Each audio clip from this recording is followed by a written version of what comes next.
전자발찌를 끊고 여성 2명을 연달아 살해한 강윤성의 신상 정보가 이제 공개가 됐죠. 그런 가운데 CCTV 통해서 동선들이 지금 하나둘 드러나고 있는 이런 상황인데요. 보니까 여러 차례 당국의 감시망도 뚫고 범행을 굉장히 대담하게 했더라고요. 네, 그렇습니다. 일단 27일 날 이제 전자발찌를 훼손한 것뿐만이 아니고 26일 날 집에서 40대 여성을 살해를 했고 또 그 29일은 50대 여성을 살해를 한 이후에 차량에서 한 것으로 일단 추정하고 있는데요. 이 시신과 함께 차량을 운전해서 송파 경찰서에 스스로 자수를 한 것이 지금까지 내용인데 조금 새롭게 그 드러난 그 내용 그 자체가 제3의 여성에게도 접근을 했다고 하는 사실이 또 새로 드러난 것 같고요. 그리고 범행 동기와 관련돼서 사실은 돈 때문에 이렇게 압박, 돈을 빌리려고 하는 거, 갚으려고 하는 거 이런 목적으로 우발적으로 했다고 얘기를 하고 있지만 새로 나온 그 얘기 중에 하나가 그 재소자 함께 교도소에서 함께 복역했던 재소자의 얘기가 이 40대 여성에 그 대해서는 내가 나가면 사고를 치겠다 이런 얘기도 한 것으로 그 봐서는 지금 본인이 우발적이 아니고 혹시 미리 마음부터 살해를 해야 되겠다고 40대 여성에게 치밀한 계획을 한 것이 아니냐. 그래서 지금 이제 말씀처럼 그 필요한 것들을 미리 구입을 하는 즉 이 장비에서부터 또는 차량에서부터 또 심지어 돈까지 그렇다 본다면 살해한 후에 장기 도주를 하려고 했던 것은 아니냐 이런 것이 새롭게 나오는 추정 상황입니다. 그러니까 새로운 사실도 드러나고 진술도 좀 불명확한 상황이라서요. 자, 이 얘기 잠시 뒤에 조금 더 자세히 해보도록 하고요. 자, 호송 도중에 강 씨의 태도, 그 카메라 앞에서 태도를 보고 아마 온 국민들이 굉장히 깜짝 놀라셨을 텐데요. 취재진에게 욕설과 발길질, 또 추가 범행에 대한 아쉬움까지 드러내면서 반성이 없는 모습을 드러냈습니다. 잠시 보고 오시죠. 피해 여성 왜 살해하셨어요? 금전적 하실 말씀 없으세요? 내가 더 많이 죽이지 못한 게 한이 된다. 내가 더 많이 죽이지 못한 게 한이 된다. 어떻게 보셨습니까, 변호사님? 사실 사람이 사람을 살해하고 할 수 있는 말로는 너무 충격적이고 할 수 있는 말 자체가 아니죠. 이 사람이 지금 15년 동안 감옥에 갇혀 있었는데 과연 갱생이 됐는지, 교화가 됐는지, 이런 교정시설의 어떤 기능이 제대로 이루어지고 있는지 좀 보여주는, 이게 제대로 되지 않고 있구나라고 보여주는 정말 상징적인 장면이 아닌가라는 생각이 들고 전혀 죄책감이 없다는 것에 또 놀라움을 주고 있습니다. 본인이 상담사와 면담을 하는 과정 중에서도 과거에 수없이 저질렀던 그런 좀 강도 높은 폭행이 수방된 그런 범죄들에 대해서도 과시하듯이 자랑하듯이 이야기했다라는 점, 이건 어떤 정서적으로 정신적으로 상당히 문제가 수반된 사람이라고밖에 볼 수 없고, 그렇기 때문에 법원에서도 이 사람이 사회에 나갔을 때 굉장히 재범률 자체가 높다라는 그런 객관적인 지표가 있어서 전자발찌 부착 등등의 어떤 부가적인 명령이 이루어졌음에도 불구하고 결과적으로는 이런 끔찍한 범죄를 이루어지지 못했다는 점에서 정말 시스템상 점검해야 될 부분들이 여러 문제가 노정되고 있는 그런 사건이라고 보여집니다. 교수님, 지금 보시기에 전문가로서 보시기에 강윤성 정신 상태를 어떻다고 분석을 할 수 있을까요? 그 성범죄자 또는 살인범죄자 유형 중에서 그 권력지향적, 즉 우두머리의 그 욕구 때문에 살해를 하는 경우가 있는데 그것에 전형적으로 해당이 된다. 그리고 자신의 그 사회 통제력은 상당히 약한 이런 유형에 해당이 되는 것이죠.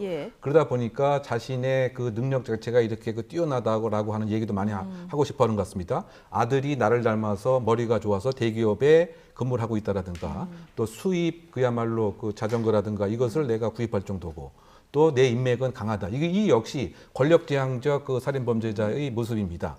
뿐만이 아니고 이런 상황이 생긴 것이 나의 전격적인 책임이 아니고 다른 사회가 나를 이렇게 만들었기 때문이라고 하는 합리화, 즉 원인 자체를 그 외부적으로 돌리는 외부 부인을 하면서 중화 전략을 꾀하는 이런 모습도 살인범의 그 전략적으로 나타난 모습인데요. 그러다 보니까 지금 얘기하고 있는 것이 혹시 범행의 그 동기에서부터 거짓말일 가능성이 상당히 그 큽니다. 거짓말일 가능성이 크다. 본인이 생각하는 특정적인 또 다른 목적이 있었을 가능성도 분명히 그 있기 때문에 더군다나 그 이 사람은 27년을 교도소에서 보내면서 법의 중간중간에 구멍도 많이 알고 있고요.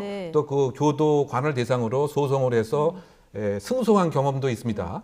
이만큼 상당히 그 범죄 그 지능이 높은 권력지향적 그 살인범이다 이렇게 평가를 할 수 있다고 보입니다. 범죄 지능이 높은 권력지향적 살인범 이런 유형에 속한다. 자, 이렇게 보시는 거고 앞서 이제 교수님 말씀해 주셨지만 이번에 새롭게 밝혀진 게 강 씨가 첫 번째 살인을 하기 전에 누리던 사람이 따로 있었고요. 네. 지금 새로운 사실들이 계속 드러나고 있는데 이게 우발적 범죄냐 계획을 했느냐 이게 관건인 거 아니겠습니까? 그렇습니다. 근데 보면은 처음에 범행 동기도 성관계를 거부해서라고 했다가 이게 금전 문제라고 했다가 진술도 오락가락하고요. 그리고 그 살인 저지르기 전에 이미 뭐 절단기 등을 산 이런 정황도 있거든요. 어떻게 그렇습니다. 보십니까? 지금 교수님 말씀하신 대로 예. 이 15년 동안 수감되면서 거의 반 법률 전문가 행세를 했다라는 거 아니겠습니까? 네. 그래서 이게 우발성으로 이게 판단을 받게 되면 상당히 양형이 참작된다는 점을 노리고 진술을 좀 번복한 게 아닌가라고 생각이 들고 예. 이 정황을 놓고 봤을 때 이게 과연 계획적이었냐 아니었냐라고 하면 당연히 전제의 무게가 실릴 수밖에 없는 너무나 많은 정황들이 있습니다.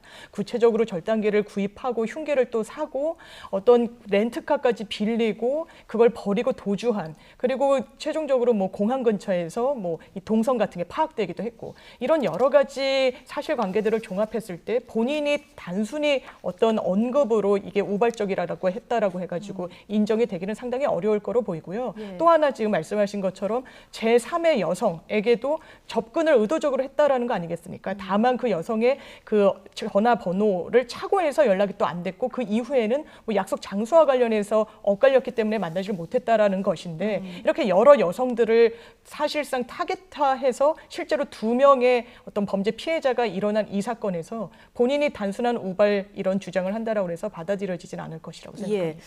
근데 굉장히 안타까운 게 법무부가 이 전자발찌 훼손 사실을 알고 경찰에 이제 통보를 했고요. 경찰이 이 주거지를 5번이나 갔는데 집에 못 들어갔고 그 못 들어간 사이에 그 사이에 첫 번째 희생자 시신이 놓여 있었던 이런 상황인데 못 들어간 거 아니겠습니까? 이게 현행 법상으로는 즉 들어갈 수가 없는 이런 상황인 거죠. 그 문제가 이제 조금 그 기관 간의 공조가 안 됐던 원인 중에 하나가 그 6월 달부터 네. 이 특사경 제도, 즉 특별사법 경찰 권한이 보호관찰관에게 부여가 됐습니다. 예. 근데 그 얘기는 뭐냐면 전자발찌 그 훼손 사건은 전적으로 보호관찰관이 함의 원칙으로 그 되어 있던 거죠. 그러다 보니까 경찰은 이거는 보호관찰관의 업무일 것이다.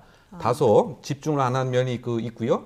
또 이 보호관찰소에서 경찰에게 그 통지를 그 했을 때에 예를 들면 네. 정말 이 사람이 27년을 그 교도소에서 보낼 정도로 흉악범의 성향이 있다라고 하는 이런 내용을 알려줘야 되는데 그것을 또 모르는 채 일단 예. 그것을 가다 보니까 결과론적으로 본다면 상당히 아쉬운 대목입니다. 예. 예를 들면 그와 같은 급박한 상황이라고 한다면 긴급성의 그 원칙에 의해서 영장주의 예외까지 사실을 생각을 해서 이 문을 따고 들어가서 수색을 했다고 한다면 예. 적어도 한 사람의 무고한 여성은 살릴 가능성도 있지 않았겠느냐. 왜냐하면 적극적인 추적을 그 해서 말이죠.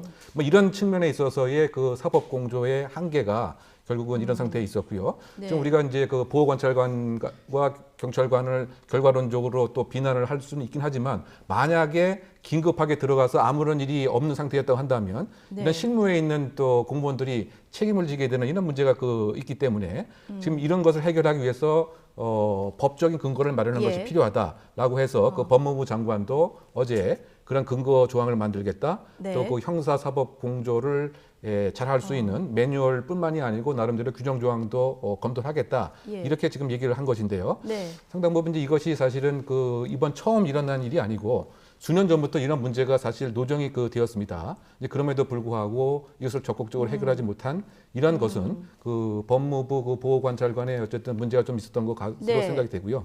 뭐 등등을 통해서 큰 패러다임에서 저는 한 가지 또 강조하고 싶은 것이 네. 지금 한국의 이런 그 교정 행정의 모습 자체의 패러다임을 전격적으로 바꿀 필요가 있다고 생각됩니다. 어떻게 해요? 이 얘기는 뭐냐면은 지금 그 수십 년 동안 이런 범죄자들을 그 기간만 가둬두는 것에 초점을 맞췄지 예. 이 사람이 출소해서 어떻게 갱생하고 사회에 적응할 수 있는가에 대한 관심은 갖지 못했던 거죠. 네. 그러다 보니까 지금 그 교도소의 과밀 현상, 즉 100명이 TO라고 한다면 지금 한 140명으로 오버가 그 되어 있습니다. 그래서 새롭게 교도소를 지을 필요도 저는 있다고 보입니다. 예. 즉 그 500명을 수용할 수 있는 교도소를 새롭게 지으면 한 13개 정도를 그 짓고 나서 밀착적인 개선 교화 프로그램이 예. 분명히 그 있어야 되는 예. 이런 그 정책의 그 패러다임의 그 네. 변화를 깨야지 예. 보호 관찰관 몇십 명만 늘리겠다.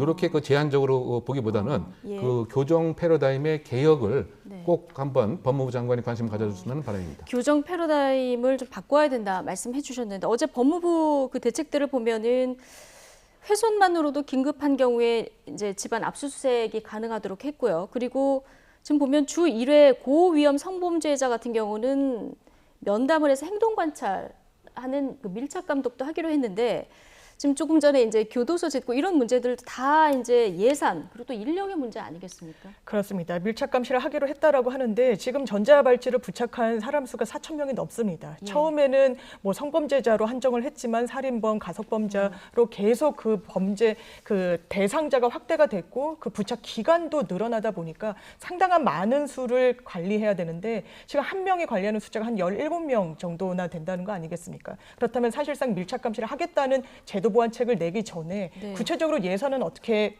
정책을 펴 나갈 것인지 인력 충원 방안은 어떻게 해 나가겠다는지 구체적인 로드맵을 내야 어떤 그 대안을 제시한 부분이 채워지고 현실화될 수 있는 것이 아닌가 이런 생각이 듭니다. 알겠습니다. 지금 뭐 전남 장흥에서도 50대 남성이 전자발찌 끊고 2주째 지금 행방이 묘연한 상태라 국민들 굉장히 불안한 상황인데요. 실효성 있는 이런 대책들이 좀 추가로 마련됐으면 하는 바람입니다.